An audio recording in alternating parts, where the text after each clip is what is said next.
¿Estás ahí? Hola, Buenas tardes. buenas tardes. ¿Qué tal, Maya? ¿Cómo estamos? Ahora te vemos, Rafa, ahora te vemos. Ahora te Mira, vemos, que no te veíamos. ¿Cómo estás? Me alegro mucho de tenerte aquí con nosotros, Rafa. igualmente, aquí aguantando este desastre, ¿no? Terrible, ¿no? Tener que estar aquí confinado, pero bueno, ojalá sirva para que vayamos controlando este desastre, ¿no? Que nadie se preveía. Sí, sí, Claro que y sí. que se acabe pronto, desde luego. La primera que nos viene, Rafa, nos dice: buenas tardes desde Extremadura. Consejos para un caballo de pura raza española con la nuca rígida. Bueno, un caballo con la nuca rígida, a ver, un caballo español como cualquier otro caballo, ¿no? Habría que ver, yo creo que lo primero, habría que ver cómo es el caballo físicamente. Hay veces que simplemente tienen la nuca rígida, bueno, pues porque tienen a lo mejor una garganta muy ancha o por algún tipo de problema de cómo está el caballo construido, ¿no? Se podría mirar también a lo mejor que no tuviera algún tipo de dolor o de patología o de lo que fuera, que a veces también sucede. Y si no, bueno, pues lo de la nuca rígida, a ver si el caballo está en buenas condiciones y no tiene ningún tipo de problema físico, básicamente se puede trabajar quizá con el cuello a una altura media baja, que nos va a ayudar a descontraer no solo la nuca, quizá también la mandíbula, que puede ser también parte del problema, y desde luego pues todo lo que sean trabajos en círculo, serpentina, con la flexión, la incurvación y la flexión en este caso bien determinada, y todo lo que sea movilizar esa nuca con ejercicios del tipo que sea, ¿no? Puede ser pues ejercicios en círculo, hemos dicho serpentinas, se puede hacer espalda adentro, se puede hacer todo tipo de ejercicios en dos pistas, hacer también variaciones de la posición, es decir, dar posición, contraposición de la flexión a un lado y a otro dentro incluso del mismo ejercicio, ¿no? En un círculo grande, dentro de una serpentina, en una cesión a la pierna. No sé, Rafa, ¿a ti qué te parece? Me parece perfecto la explicación que le has dado a este amigo de allí de Extremadura, porque creo que es lo correcto, ¿no?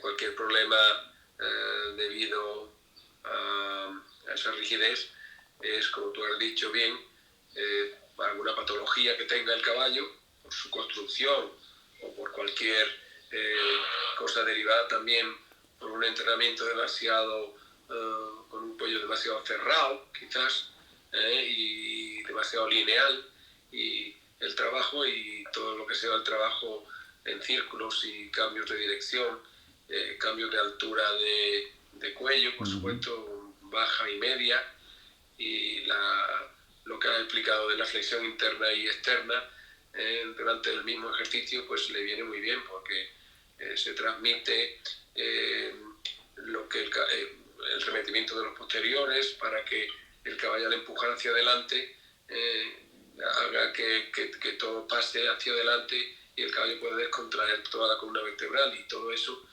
vendrá a mejorar esa contracción de nuca, esa rigidez de nuca. Yo, bueno, quería decir al hilo de lo que tú has dicho, que además has dado ahí un dato que yo no he dado, y es que puede deberse a un trabajo también que esté mal enfocado o mal hecho. Y yo sé que a ti te gusta mucho también trabajar los caballos con posiciones del cuello diversas, arriba, abajo, más redondos, menos redondos y con muchas variaciones en ese sentido. Entonces, yo pienso que, como tú muy bien has apuntado, un mal trabajo, a lo mejor con una posición absolutamente fija, estática, siempre igual, puede llevar, igual que pasa con nosotros, ¿no? A que la nuca pues llegue a ese punto de rigidez. Y ya te digo que me parece muy bien la aportación esta que has hecho también, que se puede deber a lo mejor no solo a que haya una patología o que haya una mala construcción del caballo, sino un trabajo mal enfocado por parte del jinete que lo esté haciendo. Puede que sí, puede que sí. No vemos al caballo ni sabemos más datos, Efectivamente. pero intentamos un poco lugar a qué se puede deber eso. Sí, imaginar, claro. Hola, buenas tardes, Rafael. Te sigo a través de Instagram. Cuéntanos algo más del potro Buenos Aires. Estoy enamorada de él. Es precioso. ¿Lo veremos en las pistas? Bueno, este es un caballo que mi hijo Rafa contactó con la persona que lo ha criado, y es un cruce entre caballo, o sea, yegua española y caballo centroeuropeo, semental centroeuropeo. La madre del caballo es una hija de mi caballo olímpico invasor, y la verdad es que yo no lo conocía hasta que Rafa pues contactó con este amigo de Málaga y lo trajo aquí a casa, y el caballo pues lleva muy poco tiempo, porque el caballo pues este chaval, José Luis, pues no lo había montado ni lo había empezado ni nada, le daba cuerda de vez en cuando y nada más, y el caballo estaba totalmente cerrero. Y el caballo, pues solo en 5 meses Rafa ha conseguido avanzar muchísimo, ¿no? Aunque el caballo tiene solo 5 años, pero está muy cerca de poder ser presentado en pista. Lo que pasa es que, claro, imagínate todo lo que tenemos ahora por delante, que no sabemos cuándo podremos hacer una vida normal, ¿no? Y incluso ahora, por ejemplo, él no podemos montar. O sea, Rafa lo montaba cada día, y ahora, pues con las restricciones que tenemos, pues solamente trabaja la cuerda y por supuesto a la mano, porque el trabajo en mano es muy importante para la evolución de la educación del caballo, ¿no? Sobre todo en la reunión, y en el concepto de que el cuerpo del caballo le tengamos cada vez más controlado, ¿no? Y su cabeza también. Pero la verdad que tiene muy buena cabeza el caballo, mucha nobleza, con cosas buenas del caballo centroeuropeo, pero también con detalles de cosas muy buenas de nuestro caballo español, ¿no? Como es la cabeza, la nobleza, la montabilidad. Es un caballo interesante y muy guapo, además. Un bonito proyecto, enhorabuena, y seguro que tendréis éxito con él. Hola, Rafael. Soy Blanca de La Campana. Espero que estés muy bien. ¿Cómo puedo hacer para que Olé se mueva como su abuelo? Bueno, yo me acuerdo de ese caballo bastante bien, porque es un potro que nació aquí en la escuela, y tuvimos años en la escuela. Después le he dado yo clases a las personas que compraron el caballo y lo llevaron allí a La Campana, y a Sandra, que lo ha montado. Y es un caballo con un físico un poquito a veces complicado, ¿no? Porque es un poquito cuesta abajo, caído de espaldas, y después es un caballo que nunca ha sido un caballo muy fácil de empujar hacia adelante, ¿no? Pero tiene mucho equilibrio a la hora de sentarlo hacia el piafé, reunirlo en las piruetas y tal. Y lo más importante para que un caballo se mueva, sea cual sea el caballo, está en diversificar mucho el trabajo en las transiciones de un aire al otro, el trabajo tanto lineal como en 2 pistas, el ir y venir, la variación constante de la altura de la nuca, porque si es un caballo, a pesar de que está construido un poco cuesta abajo, si le trabajamos demasiado cuesta arriba al principio, pues lo bloqueamos, ¿no? Tenemos que jugar con una altura de cuello media, y después ir y venir, ponerlo un momento arriba, después volverlo a poner en esa posición media en el cuello, hacer mucha incurvación interna y externa durante el mismo ejercicio, para que la columna vertebral esté flexible, ¿no? Y al mismo tiempo, pues por supuesto, que el caballo esté atento a las piernas, ir y venir, conseguir impulsión, para que el caballo se autosostenga, y esa es la manera de conseguir que el caballo, que ya debe tener una edad, no sé exactamente cuál tiene ahora, pero de esa manera conseguimos no solo que se mueva bien él, sino que se muevan bien todos los caballos.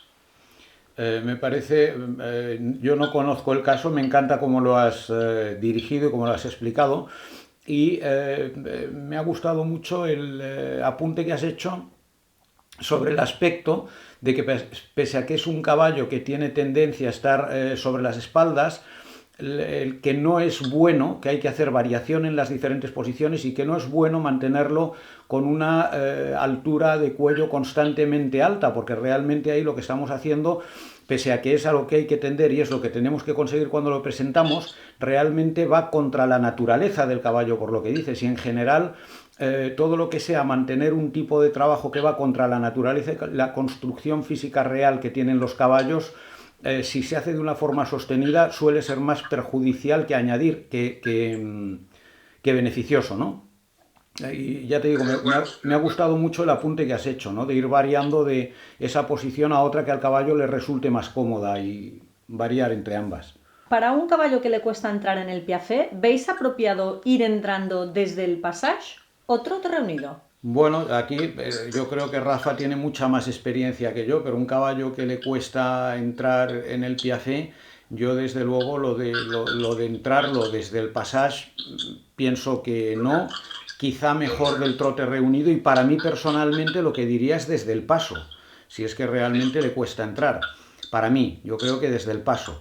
Y en todo caso lo último sería lo de entrar desde el passage, que es realmente lo más complicado. No sé, Rafa, ¿qué debe opinar? Estoy totalmente de acuerdo contigo, Víctor. En el passage, totalmente inadecuado. Lo único que haría el caballo es pararse, bloquearse y dejar, poner rígido el cuerpo y los pies alejarse cada vez más. Yo creo mucho más fácil del paso. Incluso diría yo que si al caballo le cuesta tener los pies debajo, desde el paso en pirueta incluso, desde alguna grupa adentro, desde el paso, algún tranquito, buscar digamos que el caballo, empezar a jugar con él, con eso. Si los caballos tienen dificultad para estar sentados, es muy importante el trabajo lateral, un trabajo lateral que nos ayude a que los pies estén fácilmente más debajo. Puede ser la espalda adentro, puede ser la grupa adentro, en línea recta, en línea circular y desde el paso. Y cuando el caballo consiga entender esto desde el paso, quizás desde el trote incluso, pocos trancos y acariciar, ¿no? Pocos trancos y acariciar, que el caballo vea que puede hacer ese ejercicio, pero totalmente inadecuado desde el passage. Lo único que haremos es no hacer ni passage ni piafé. Pues efectivamente. Esta pregunta que viene ahora a mí me gusta mucho. A ver qué tal. Hola, ¿podríais definir la cadencia? Los caballos tienen todos un ritmo. El ritmo es simplemente la repetición de un patrón, en este caso de movimiento. Eso sería el ritmo. Después tenemos el tempo, lo que se llama el tempo, y el tempo es la velocidad de ese ritmo. El ritmo es el patrón constante de movimiento, que en el paso es de 4 tiempos, en el trote el patrón es de 2 tiempos y en el galope el patrón es de 3 tiempos, que no tienen necesariamente por qué ser a intervalos regulares, que de hecho en el galope los intervalos no son regulares, pero sí hay un patrón en cuanto a ese movimiento. Eso sería, decíamos, el ritmo. El tempo es cuando tú vas andando o trotando o galopando. El trote es siempre con un patrón de 2 tiempos, tac, tac, tac, tac. Si tiene el tempo mayor será tac, tac, tac, tac, tac. Si tiene el tempo menor es tac, tac, tac. ¿De acuerdo? Es la diferencia entre ritmo y tempo. Y luego la cadencia es la repetición del ritmo, pero que incluye siempre que el tempo sea lento. Y se entiende que un aire es cadenciado. No se suele hablar de cadencia en el paso, se suele hablar de cadencia en el trote especialmente, y se puede hablar también en el galope, ¿no? Y de hecho para mí la cadencia es cuando el ritmo se vuelve más lento y como más sostenido, y generalmente, a menos que sean caballos con una calidad en ese sentido excepcional, esa cadencia se adquiere por el entrenamiento, no suele ser natural en los caballos. No sé, Rafa, ¿qué te parece? Hombre, la cadencia es una cosa muy importante en la doma, pero estoy de acuerdo contigo que variando la calidad del caballo, sobre todo su origen, el caballo de origen centroeuropeo, tiene cualidades en su ritmo y cadencia que no la tiene el español, a lo mejor, ¿no? Y el español tiene cosas que en su calidad como caballo que no la tiene el centroeuropeo. Pero obviamente en la cadencia, una de las cosas más importantes de vista al ojo humano es que el caballo se sostiene, es como ir a cámara lenta, ¿no? Ve uno las pisadas, como tú has explicado muy bien, los 4 tiempos del paso, los 2 del trote y los 3 del galope. Cuando no eres capaz a simple vista, con el ojo, de ver esos tiempos regulares, es que el ritmo no es bueno y menos no hay cadencia. Todo va rápido, el paso se vuelve pues, eléctrico o incluso va demasiado lento y ambla, va lateral, o el trote pues va corriendo, el galope se descompone, ya pierde los 3 tiempos y sobre todo lo más importante es que para conseguir esta cadencia a caballos que tienen mucha cadencia, como he explicado, por su calidad de origen genético del padre, de la madre, de los abuelos y tal, pues es más fácil, pero cuando el caballo no la tiene, pues hay que dar mucha loma, son muchas horas y horas de trabajo bien hecho, lo que hablamos siempre de que el caballo tiene buena base, ¿no? Que sepa trabajar muy bien el aspecto de altura y longitud del cuello, el trabajo lineal en 2 pistas, la variación de ritmo hacia adelante, más lento, más hacia adelante, más hacia atrás para cargar el peso, distribuir el peso. Lo que realmente hacen los caballos cuando están en la naturaleza libres y tú los ves, porque un caballo que a lo mejor no tiene mucha cadencia, lo dejas unos días en la cuadra, lo sueltas y el caballo es capaz de moverse, flotar, verse como cabra lenta. Esa es la doma, nace del propio animal. Solo lo difícil es hacerlo contigo encima, ¿no? Y para eso hace falta pues mucho trabajo. Para Rafael, buenas tardes. Viendo lo que está pasando con el coronavirus, ¿sacarán este año la convocatoria de equitación en la Real Escuela? Saludos desde Canarias, una alumna de Orlando Pérez. Pues buena pregunta, porque tal y como estamos... No lo sabes ni tú. Nada, lo que va a pasar, porque de momento te puedo decir que en la escuela pues tenemos más de 100 caballos, incluyendo el caballo de enganche, y somos 14 jinetes y dos profesores de enganches, y están muriendo a días alternos pues 7 y 7 de los jinetes y uno de los mayorales de enganche para mover un poco los caballos, y de momento tenemos esta semana así, 2 más después, y después deberemos a ver cómo evoluciona todo, pero me encantaría que Dios nos echara una mano y que esto lo antes posible pudiera empezar a normalizarse, ¿no?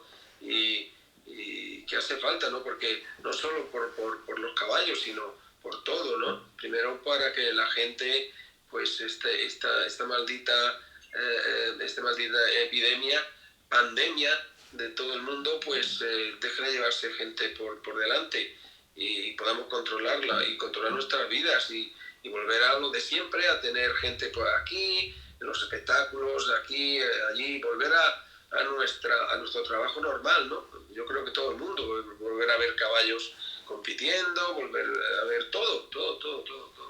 Pero bueno, difícil prever lo que va a pasar, no lo sé. Siguiente pregunta. Hola a los 3. Rafa, ¿a ti se te considera un jinete artista? En vuestra opinión, ¿cómo se reparte el porcentaje, el aspecto artístico y el deportivo en la doma clásica? Rafa, si quieres empezar tú. Lo del arte es una cosa que yo creo que el 90% o el 95% debe ser un trabajo muy programado, muy bien adecuado y estructurado, y si puede haber algún tipo de de arte o de inspiración, pues puede ser, yo diría hasta un 4, un 5, un 6% nada más. Como decía Picasso, que la inspiración te tiene que coger con el pincel en la mano, ¿no? Y yo creo que es así, no creo que haya otra explicación. Yo estoy completamente de acuerdo contigo y como dicen, por decirlo de una forma más vulgar, un 10% de inspiración y un 90% de transpiración, ¿no? Me parece muy bien. ¿Verdad? Sí, y realmente, evidentemente, yo siempre he pensado que sí, que hay un componente de arte en esto y que además hay gente a la que se le nota porque le sale por todos los poros. Para mí tú eres uno de ellos, ¿eh? Es decir, eres el típico jinete que considero que eres un artista de esto. Pero a la vez hay que reconocer, porque para llegar donde has llegado no se puede llegar solo con el arte. Esto es absolutamente imposible y lo que sí hay que saber ver y es cómo se trasluce, aparte del punto ese de arte, el dominio absoluto de la técnica. Si no se tiene el dominio absoluto de la técnica, no puedes en ocasiones orillarla o transgredirla o salirte un poquito de ella. Para poder hacerlo, yo creo que en cualquier arte o disciplina artística, la única forma en la que tú puedes mostrar ese punto de salirte de lo que es ortodoxo es precisamente porque tienes el dominio absoluto de la técnica. Y una vez que tienes el dominio absoluto de la técnica, ahí puedes permitirte el lujo de pues salirte de ella de alguna manera, pero siempre de una forma muy, muy controlada y muy, muy pensada, ¿no? Sí, yo estoy de acuerdo totalmente, Víctor. Es como un director de orquesta que tiene buen oído porque ha nacido con ese oído, ¿no?, de la música, pero si no sabe de música no puede dirigir una orquesta. El caballo es una orquesta y forma la orquesta el caballito, y el problema es que cada caballo, aunque básicamente para mí la base de la doma de cada caballo, sea de cualquier raza que sea, es la misma, sí. Pero hay muchas variantes, ¿no? Y entonces, si no tienes esa técnica y experiencia, porque la técnica la acumulas y la experiencia esa, y haber visto a mucha gente montar, y haber visto muchas cosas, y haberse fijado en muchas cosas, ¿no?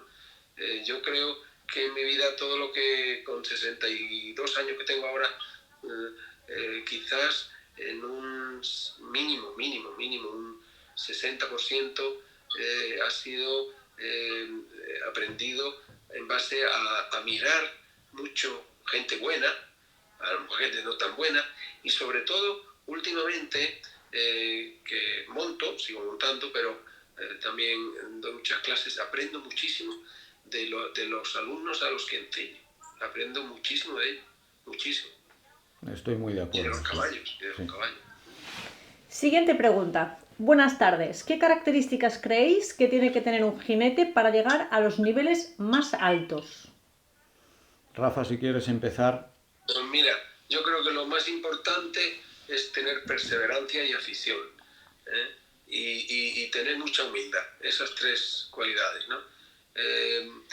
Y después algo de suerte, ¿no? Porque te tienen que llegar a las oportunidades y los caballos en el momento adecuado y esas cosas, ¿no? Pero sobre todo, si no tienes capacidad de trabajo, perseverancia, cada día de tu vida, desde por la mañana tempranito hasta por la noche, y no tienes humildad para asimilar lo que no haces bien, y después hay una cosa que los caballos te enseñan mucho, que es a conformarte.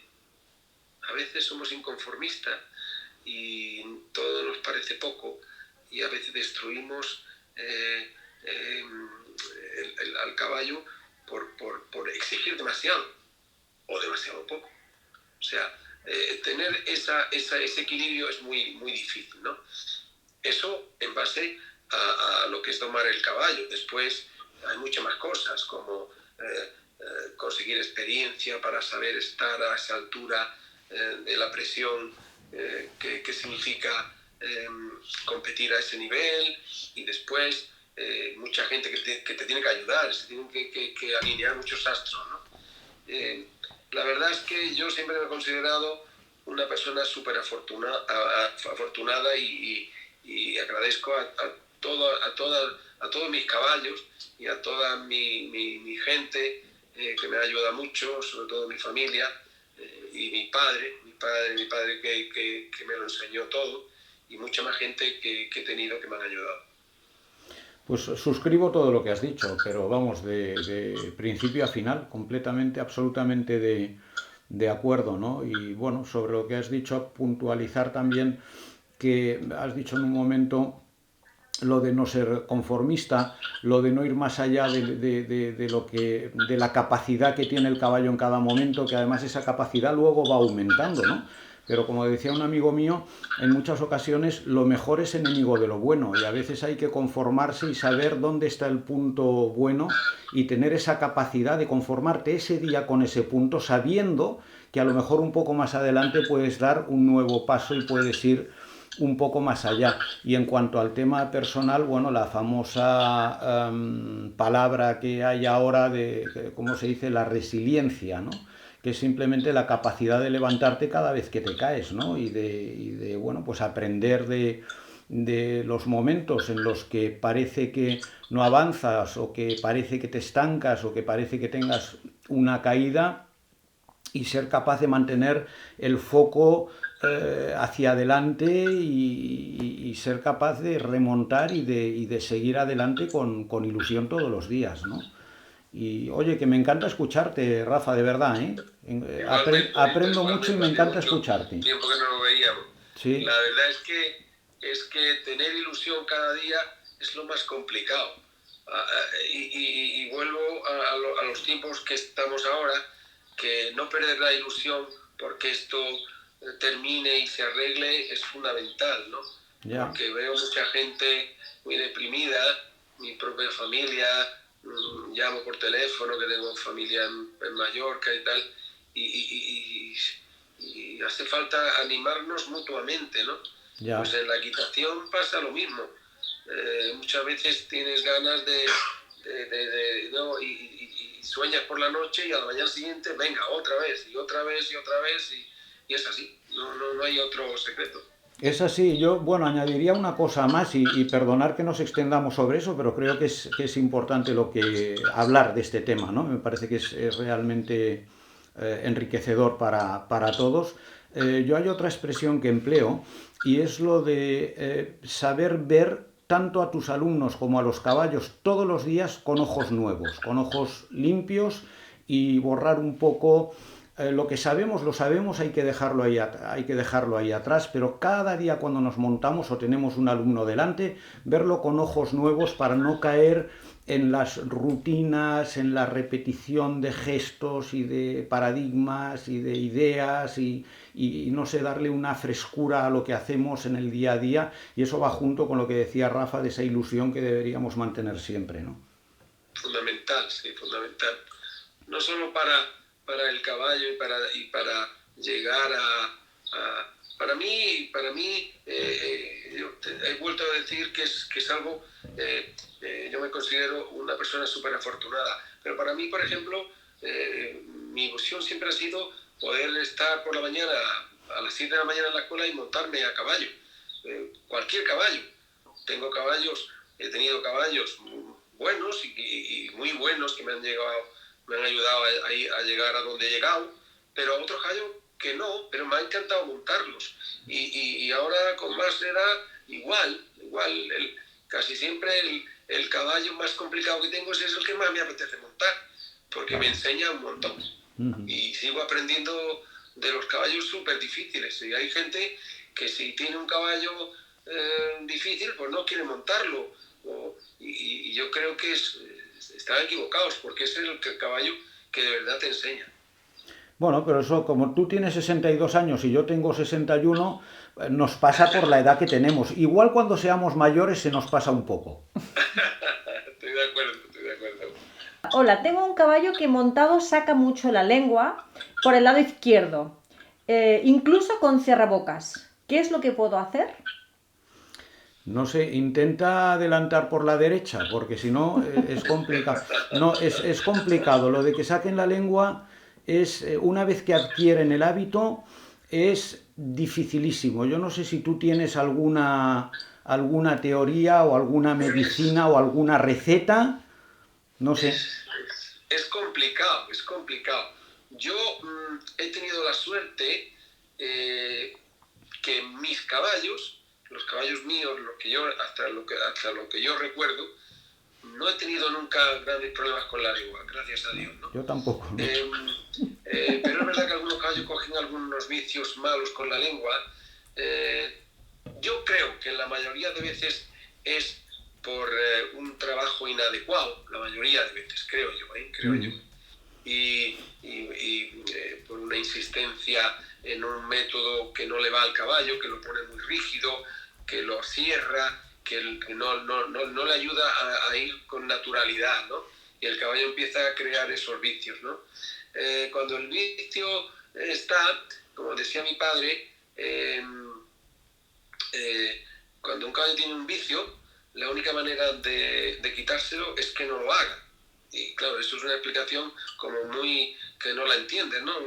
Una incongruencia, pues un poquito difícil de explicar, pero mira, un caballo, por ejemplo, que tiene un vicio, por ejemplo, de botarse o de ponerse de pie, entonces, pues hay que buscar el método para anticiparte a eso. Y antes de que aquello ocurra, usar un sistema, una técnica que te ayude a que no lo haga. Y una vez de que pasa eso, terminar. Quiere decir que si llegado a un punto el caballo tiene ese vicio, pues no llegues hasta ese punto. Usa un sistema de trabajo a lo mejor más pausas, o sea, alternar más el soltar al caballo, el cuello más libre, el caballo que vaya más natural, volverlo a coger, volverlo a soltar, algo que impida llegar a ese punto de que el caballo saca la lengua porque no va cómodo. Cuando un caballo saca la lengua es que no va cómodo. Entonces, encontrar ese punto y antes ya terminar la sesión de trabajo. Soltar riendas y tal. Porque si no, eso se va a repetir y cada vez será peor. Yo es lo que la experiencia mía en ese aspecto, que he visto caballos que han tenido ese problema, va por ahí. Muy bien. Siguiente pregunta de Laura Espada. Buenas tardes, qué grande eres, Rafael. Jinete con arte y sentimiento. ¿Creéis que un caballo con mucho físico que no le acompañe mucho puede llegar a domarse en Gran Premio y obtener buenos resultados? Eso depende también del caballo, ¿no? Y de la persona que lo monte, ¿no? Que tenga ilusión por domar su caballo. Yo creo que lo más importante en la competición, o por lo menos para mí ha sido siempre, es domar tu caballo bien, estar contento con la manera de que cada día lo montas, lo entrenas, saber dar, saber mezclar bien, es como un cocinero bueno, mezclar bien la base, el trabajo lineal, lateral, las pausas, las recompensas, las exigencias, y después llegar a tener al caballo en un nivel de equilibrio y de educación, tanto física como psíquica, que te permita acceder a un gran premio. Después, digamos, la calidad con la que hagas el gran premio, pues depende mucho de la calidad del caballo, que pueda tener áreas en ese gran premio donde pueda obtener puntos, y eso depende mucho de la calidad de él también y la calidad del trabajo que tú le hagas, ¿no? Y después, como he dicho, tener siempre en el punto de vista que lo más importante es que tú estés en armonía con el caballo y que consigáis los dos entenderse y hacer un trabajo correcto, primero correcto, limpio, y después la calidad, el conseguir más puntos vendrá si somos capaces de pulir mejor ese diamante, ¿no? Y es así. No, Sí, nunca veo otra sí. manera. No sé lo que tú piensas. Sí, no, yo pienso como tú en todo lo que has dicho, me parece absolutamente correcto. Aquí está hablando del físico. No sé, yo creo que no debemos nunca a priori adjudicar a los caballos la capacidad de si van a llegar o no van a llegar, incluso porque tengan un físico que no sea el más adecuado, porque tengan algún tipo de lo que nos puede parecer a nosotros una limitación física. Yo pienso que evidentemente no todos los caballos tienen que llegar o pueden llegar a hacer gran premio, es decir, yo creo que cada caballo, igual que cada persona, es lo mismo, nace o nacemos con un potencial.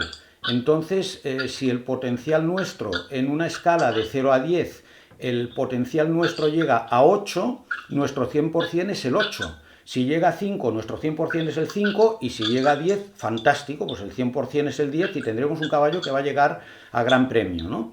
Pero bueno, no todos los caballos necesariamente tienen por qué poder llegar a hacer gran premio. Esto por un lado. Y luego, por otro lado, lo de decir tengo un caballo que está limitado por su físico, y decirlo a priori nos pone a nosotros directamente una traba mental con la que vamos a tener que luchar, porque tenemos en la cabeza que ese caballo no va a llegar a hacer gran premio. Y hay caballos con unos físicos que parece mentira, porque tienen un físico que no es adecuado, que llegan a hacer gran premio y son grandes caballos de gran premio, y otros caballos que tú los puedes ver de jóvenes con una conformación física espectacular, que son un 10, y esos caballos, a lo mejor ese caballo puede no llegar a gran premio en su vida, ¿no? Nunca lo sabes, porque hay toda una serie de cosas que tienen que acompañar las virtudes, bellezas, defectos, la capacidad física de morfología, y no sé, hay toda una serie de cosas, ¿no?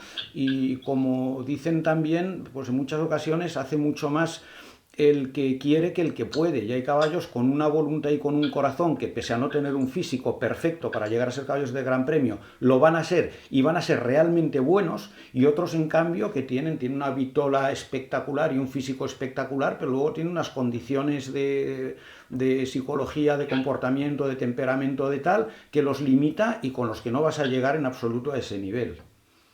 Estoy de acuerdo totalmente. Es verdad que más hace el que quiere que el que puede, muchas veces. Sí. Os saludo a los tres y me gustaría saber cuándo y cómo supisteis que los caballos eran vuestra vida. ¿Qué opináis de que los niños montemos ponis hasta los 16? Tengo 13 años. Muchas gracias. Bueno, pues vamos a ver, yo empecé a montar con 8 años, y empecé además teniendo mucho miedo y un poco casi obligado, porque bueno, pues los niños en mi familia aquella época se supone que teníamos que montar a caballo como deporte desde pequeños. Empecé con 8 años y pasando miedo. Y con 9 años, saliendo del club en Barcelona donde yo aprendí a montar, que me iba ya por la noche a casa, iba de la mano de mi abuela que me acompañaba, salió mi profesor de equitación de aquel momento, salía adelante caminando, que iba a coger su coche para volver a su casa, y yo eché a correr, le tiré de la chaqueta así y le dije que qué tenía que hacer para ser profesor de equitación, con 9 años y con un año montando. Y me contestó literalmente, si no quieres morirte de hambre, dedícate a otra cosa. Y yo de momento voy comiendo todos los días, razonablemente, y bueno, está bien, ¿no? Quiero decir que esa fue la aproximación. A ver, a mí que los niños monten en pony me parece absolutamente fantástico por una cuestión de proporción. Es decir, lo mismo que para nosotros un caballo que tenga pues metro 62, 64, 65, 70 o 75 es una proporción con la que nosotros podemos manejarnos y que está al alcance de nuestra capacidad y nuestras posibilidades físicas, pues para un niño pequeño yo creo que hay que ponérselo también a su nivel y que tenga una proporción adecuada, como la tienen esos caballos más grandes, respecto a nosotros que somos pues mayores y tenemos más fuerza y somos más altos que ellos, ¿no? Lo de que tengan que montar precisamente hasta los 16 años, ahí ya cuidado, porque seguimos con el tema de la proporción. Entonces, bueno, la cuestión es que hay niños que llegan a los 16 años montando en ponis D y tienen un físico que todavía les permite montar y acoplarse a ese tipo de ponis, fantástico, pero bueno, la raza humana crece y también es cierto que hay niños que a lo mejor con 14 o con 15 años miden 1,85 m y que ya empiezan a ser un poco desproporcionados respecto a lo que sería un pony B, pero yo, vamos, por mí encantado de que los niños empiecen con ponis hasta que puedan, y cuando ya su tamaño y su estatura y su envergadura y todo eso les permita pasar a caballo, pues pasar a caballo y perfecto, ¿no? Pues estoy de acuerdo totalmente contigo en la segunda parte de la pregunta sobre la proporción. Es fundamental. Yo estoy de acuerdo totalmente en esa proporción, que cuando uno es niño, pues que monte ponis, y dependiendo de la proporción que tengas, cuando llegas a una edad de 14, 15, 16, pues puedes seguir montando ponis o no. Y después explicaros que yo empecé pues un poco como decimos por aquí, por abajo, por Andalucía, que de casta le viene al galgo. Mi padre era profesional del caballo, del enganche y de la equitación, igual que mi abuelo, y que yo sepa también mi bisabuelo, ¿no? Prácticamente desde que que yo tenga uso de razón, de muy niño, pues he visto caballos siempre, y empecé a montar a caballo pues con mi padre pues a la edad de 5 o 6 añitos nada más, y siempre he tenido esa afición, o sea, lo he sentido de toda la vida, ¿no? De toda la vida, no sabría hacer yo otra cosa. Después, como os he dicho, he tenido muchísima suerte y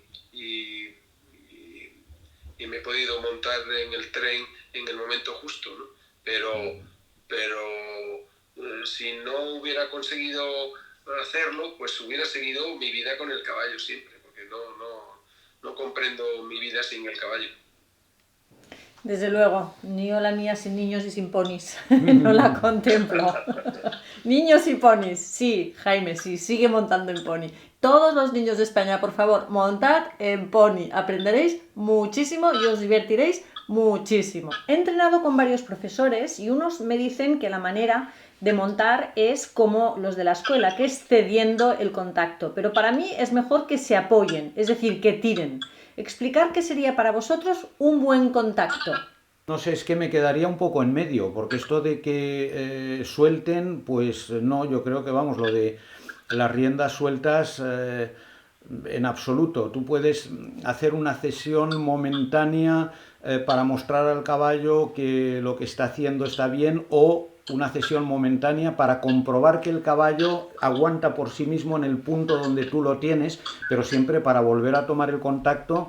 Y para mí, vamos, tener un contacto constante en ambas riendas, además, es un básico absoluto. Lo que pasa es que luego ese contacto tienes que ser capaz de dosificarlo y de jugar con él dependiendo cada momento, pues cómo está el caballo en ese momento, lo que pretendes que haga, y ha de ser siempre, el contacto ha de ser siempre a voluntad del jinete, y siempre las variaciones de contacto que tú haces han de tener una razón muy concreta, ¿no? Tanto cuando lo aumentas como cuando lo disminuyes. Pero para mí, vamos, contacto con la boca del caballo siempre constante y en ambas riendas. Estoy totalmente de acuerdo. Dicen que el contacto es la quinta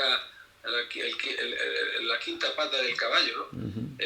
El contacto debe ser algo que no es ni que tire ni que suelte. En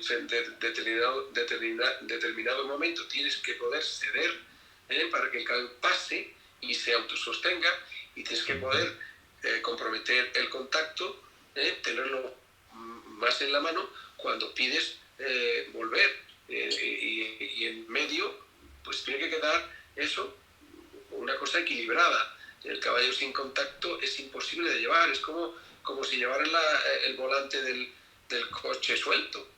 Lo que no puedes es agarrarte al volante que parece que lo vas a romper, ni tampoco llevarlo con 2 dedos. Es un equilibrio entre una cosa y otra. Juan Santos nos pregunta, ¿crees que la equitación de la Escuela de Jerez está avanzando al ritmo de la equitación en España? La escuela la escuela es un sitio muy importante, sobre todo de cara al caballo español. Nosotros tenemos, la gran mayoría de nuestros caballos son caballos españoles, ¿no? Entonces, yo me siento muy orgulloso porque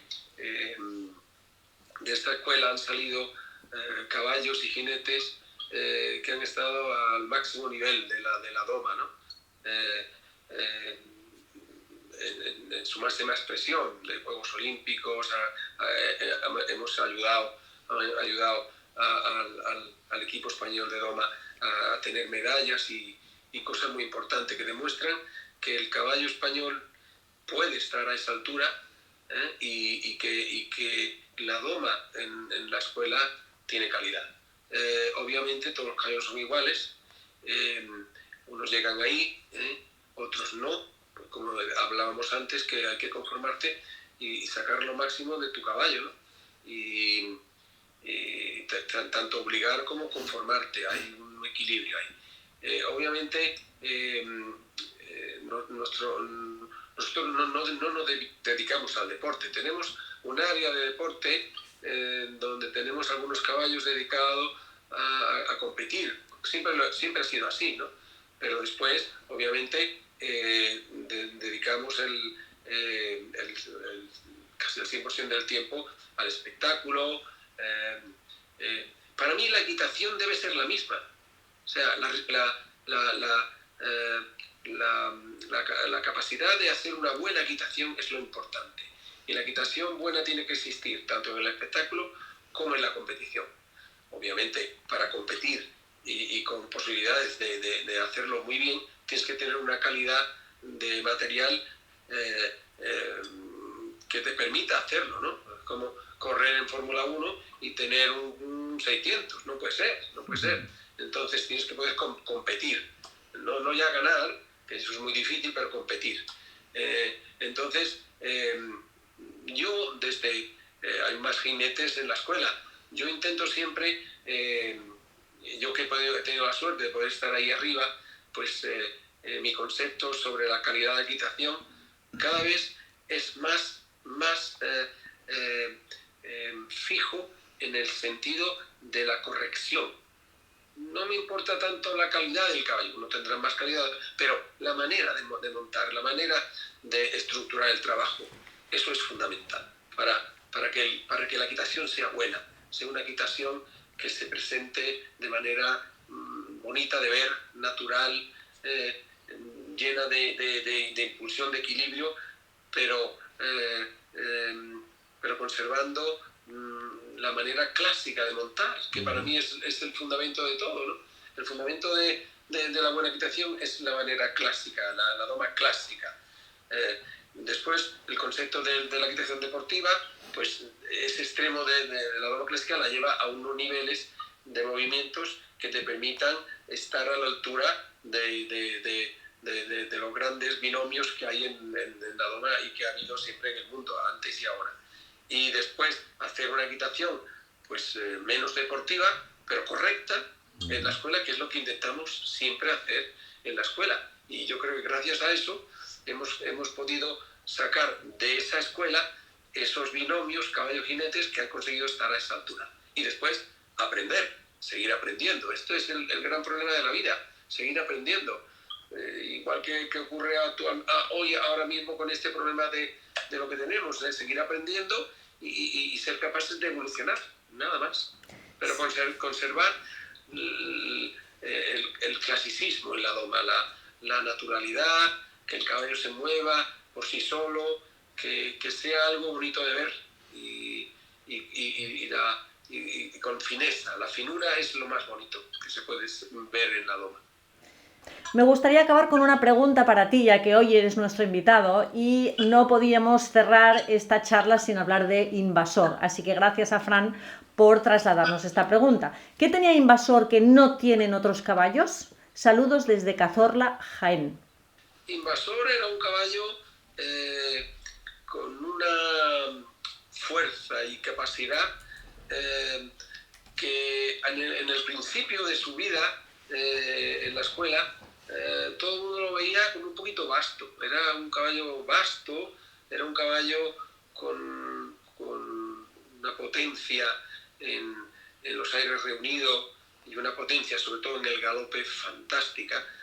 Otras áreas de él no eran tan buenas, como era el paso, los alargamientos de trote, pero y después tenía, para mí, la capacidad mejor que tenía, su mejor cualidad era su cabeza, lo inteligente que era. Era tan inteligente que tenías que ser muy fino para poder, porque era un caballo que pecaba un poco de brutote. Entonces, si no tenías finura y utilizabas un trabajo bruto, no, con el trabajo bruto no van bien ningún caballo, ni los finos ni los brutos. Todo a base de finura, pues es como, era un diamante que al principio era como muy feo, muy brutote, pero había que pulirlo muy bien, y él me enseñó mucho. Yo no sería Rafael Soto sin él. Me enseñó muchísimo, y sobre todo me enseñó que no hay una equitación buena si no es fina. La finura es el fundamento de todo, como os decía antes. Hay que producir, el jinete tiene que ser un jinete que produzca impulsión, que genere impulsión, ganas de ir hacia adelante, pero eso no se genera siendo bruto, se genera siendo fino. Y él me enseñó que si yo era fino con él, después él no me iba a dejar tirado ahí cuando saliera, ¿no? Y mucho trabajo, mucha constancia, mucho pensar en cómo estructurar tu trabajo cada día, era para mí el fundamento después de venir de cada año que venía de un campeonato de Europa o de un campeonato del mundo, una olimpiada, cómo mejorar. Y de ahí se trata, en la vida, de mejorar y mejorar y mejorar. Y yo creo que él, desde los 7 años, que fue a la primera olimpiada, que entonces se podía ir con 7 años, no tenía nada que ver ese caballo con el que fue a la última, ¿no? Con 15, y el que se retiró ya después con 17. Y siempre mejoró. Y la verdad es que me siento muy orgulloso de que él pasara por mi vida, porque si no, no hubiera sido yo. Rafa, nos pide Álvaro Arcas, que siempre nos pide cosas muy raras. Una que me pide es que le toque la oreja a Víctor, y se cree que no lo haré, y ya lo he hecho. Y la segunda es que nos enseñes la medalla. A ver si nos puedes enseñar la medalla ya para cerrar y irnos antes de que nos corten. Me la va a enseñar porque es una de las cosas más maravillosas, más preciadas que tienes, ¿verdad?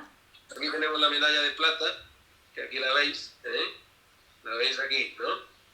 Esta es la medalla de plata de Atenas, la veis, el reverso. Muy bien. Todos los reversos de las medallas olímpicas tienen la misma frase, lo que pasa que en diferentes idiomas. Esta es en griego.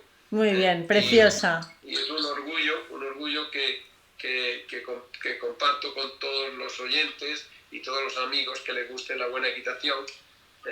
Y como decía una persona que yo conocí, solo hay 2 equitaciones, la que es buena y la mala. Sí, señor. Muy bueno. Rafa, un verdadero placer tenerte aquí, y con invasor o sin invasor, tú eres Rafael Soto y esta tarde has estado en estado puro.